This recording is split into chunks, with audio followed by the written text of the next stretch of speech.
ఒక అరాచకం చూస్తా ఉన్నారు ప్రజలు.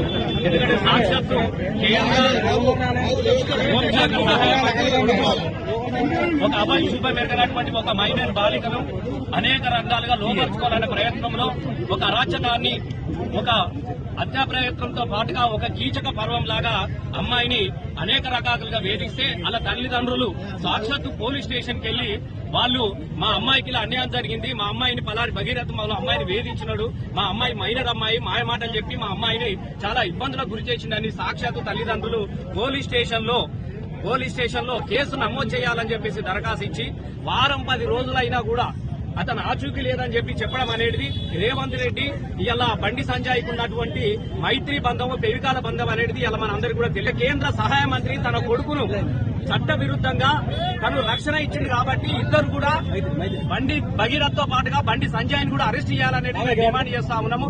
ఎందుకనంటే ఒకసారి A1 కొడుకు అయితే A2 తండ్రి ఎట్టి పరిస్థితుల్లో కూడా నేరస్తునికి, చట్ట ప్రకారం నేరస్తునికి ఆశ్రయం ఇచ్చిన వాళ్ళు కూడా నేరస్తులే అవుతారు కాబట్టి దాన్ని పరిగణలోకి తీసుకోవాలి. ముఖ్యంగా ఇలా వారం 10 రోజుల నుంచి ముఖ్యమంత్రితో సహా చట్టాన్ని అనేక రకాలుగా మనం లోపరుచుకునే ప్రయత్నం చేశాడు.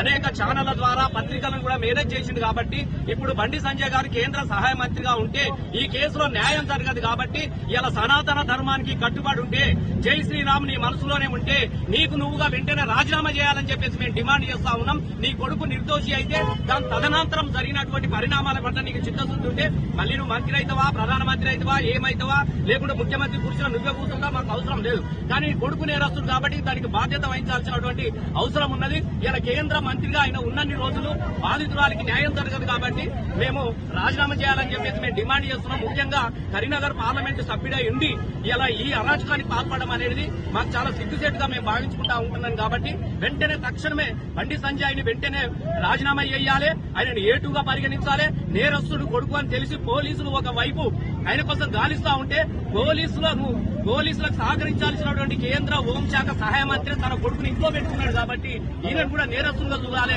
సామాన్యులకు ఒక రీతి, ఇలా మిగతా వాళ్ళకు ఒక రీతిలాగా నడుస్తా ఉన్నది కాబట్టి వెంటనే అరెస్ట్ చేయాలని చెప్పేసి మేము డిమాండ్ చేసి ఇలా మానకొండ నియోజకవర్గ కేంద్రంలో ఇలా వందలాది మందిగా దీని అందరూ కూడా వెంటనే బర్తరఫ్ చేయాలని చెప్పేసి